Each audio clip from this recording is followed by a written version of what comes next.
Bonjour chers privilégiés de Dieu, j'espère que tout le monde va très bien par la grâce de notre Seigneur Jésus-Christ. Dans ce message, je poursuis et je finis la guerre des étoiles. Ce sera donc la partie 4, ce sera la suite et la fin du message sur la guerre des étoiles. Reste avec moi, tout de suite après le jingle, on se retrouve. Bonjour, faites le plein d'énergie avec l'évangéliste Arsène Ounou pour une vie d'espoir sans limite. Alléluia. La guerre des étoiles, c'est un message que le Saint-Esprit nous a inspiré et que nous avons partagé avec le peuple de Dieu. Et là, tout de suite, nous sommes inspirés à conclure avec une partie numéro 4.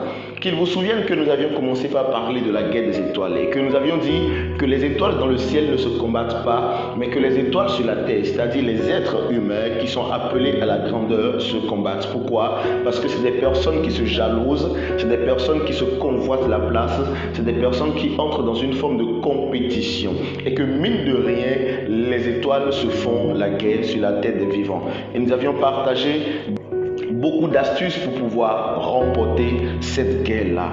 Dans notre dernière partie où nous avions parlé en fait des 3 éléments qui vous font la guerre de façon silencieuse sans que vous n'en soyez conscient, on a parlé de la pensée, on a parlé du cœur, on a parlé de la langue. On avait dit que ces 3 éléments, d'accord, font d'un homme un sorcier lorsque la personne n'utilise pas bien cela, lorsque la personne n'utilise pas cela à de bonnes fins. Alléluia. Et donc ce matin, je voudrais rapidement attirer votre attention pour vous expliquer pourquoi la pensée est un élément de guerre, pourquoi le cœur est un élément de guerre et pourquoi la langue est un élément de guerre. Et qu'est-ce que Dieu en dit de façon plus précise sur la base de la parole? Nous sommes premièrement sur le sujet de la pensée. La pensée, vous savez, je disais la dernière fois que les gens peuvent nourrir de très mauvaises pensées à votre endroit. Ils peuvent nourrir de très mauvaises pensées à votre égard. Et leurs pensées en réalité seront en train de vous combattre. Mais écoutez-moi, leurs pensées auront raison de vous dans la mesure où vos pensées également s'alignent sur ce qu'ils sont en train de penser. C'est-à-dire, ils pensent mal de votre projet, ils pensent mal de votre vie. Et vous-même, vous nourrissez de mauvaises pensées à l'intérieur de vous. Cela va influencer votre propre personne et va donner accès à la pensée des autres afin que les autres puissent vous dominer et gagner la bataille sur vous. Cela donc est très important pour que nous puissions contrôler nos pensées. Et nous pouvons lire donc comme verset d'appui le livre de 1 Timothée au chapitre 2, le verset 8. 1 Timothée au chapitre 2, le verset 8. Alléluia. Alors, nous parlons ensuite du cœur, le cœur.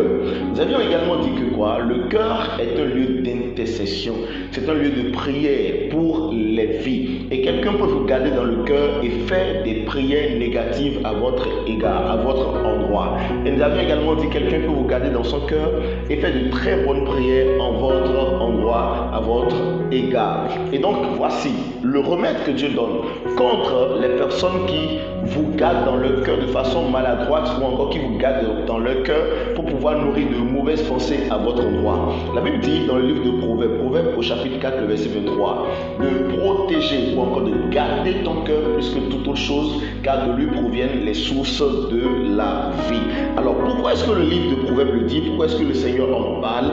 C'est parce que si ton cœur, d'accord, également nourrit de très mauvaises pensées, si ton cœur pense de mauvaises choses, ton cœur sera donc une porte d'accès pour le cœur des autres également qui méditaient déjà de mauvaises choses comme toi. C'est pourquoi tu dois apprendre à te garder, tu dois apprendre à libérer ton cœur, tu dois apprendre à ne pas laisser demeurer à l'intérieur de toi les inquiétudes, la peur, tout le reste. Tu dois apprendre à te débarrasser du doute. Alléluia. Parce que si ton cœur, toi-même ton cœur est déjà rempli, alors c'est fort probable que ce que les autres ont mis dans leur cœur, la mauvaise prière que les autres sont en train de faire dans leur cœur, puisse également porter du fruit sur toi. Gloire à Dieu. Donc la dernière partie, c'est la langue. La langue. La Bible dit, la vie et la mort sont au pouvoir de la langue. Et nous sommes ainsi dans le livre de Proverbes. Proverbes au chapitre 18, le verset 21. La vie et la mort sont au pouvoir de la langue. Qu'est-ce que je voudrais vous dire par là en attirant votre attention? Lorsque les autres parlent mal de vous, lorsque les autres parlent dans votre dos, lorsque les autres nourrissent en fait de mauvaises paroles en votre endroit, et que cela doit normalement vous rabaisser, et que cela doit normalement vous réduire, et que cela doit normalement en fait vous déstabiliser, ce que vous devez faire, c'est d'apprendre à garder vous-même votre propre langue et à ne pas confesser les choses négatives. Gloire à Dieu. À ne pas confesser les choses négatives, mais à prononcer les choses qu'il faut prononcer sur votre vie afin de voir cela s'accomplir obligatoirement. Gloire à Dieu. Alléluia.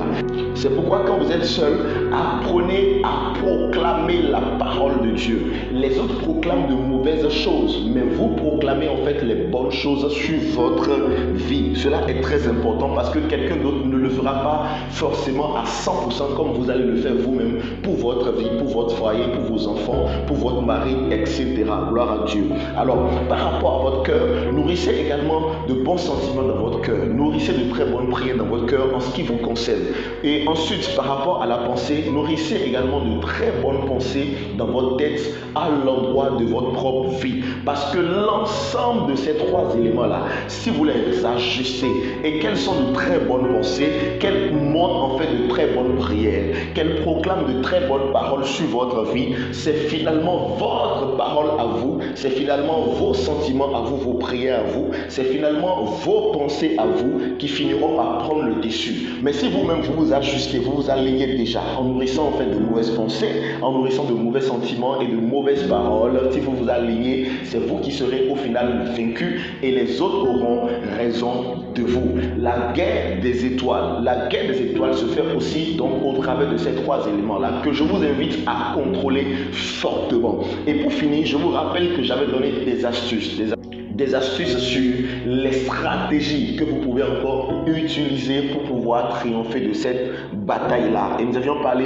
de ne jamais avoir peur, gloire à Dieu. Nous avons parlé de demeurer en Dieu. Nous avions dit également qu'il faut utiliser la technique de la poule, c'est-à-dire apprendre à protéger ce que vous avez jusqu'à ce que cela voie le jour d'abord, avant de pouvoir exposer cela. Et je vous avais également dit d'apprendre également à monter comme un aigle. Monter comme un aigle, parce que si vous combattez les gens dans la chair, vous allez également mourir gratuitement, parce que quoi, vous êtes en train de combattre le diable sur son terrain favori. Et on a dit monter comme un aigle. Pourquoi? Parce que l'aigle va mener ses batailles dans les airs, là où il maîtrise. Donc vous aussi, amenez vos batailles dans le spirituel et gagnez vos batailles dans le spirituel. La guerre des étoiles est réelle. Soyez donc prudents comme un serpent au milieu d'eux. Que le Seigneur vous bénisse abondamment. Shalom, demeurez bénis. Merci de nous choisir pour votre édification, pour vos requêtes de prière et vos besoins d'orientation. Shalom.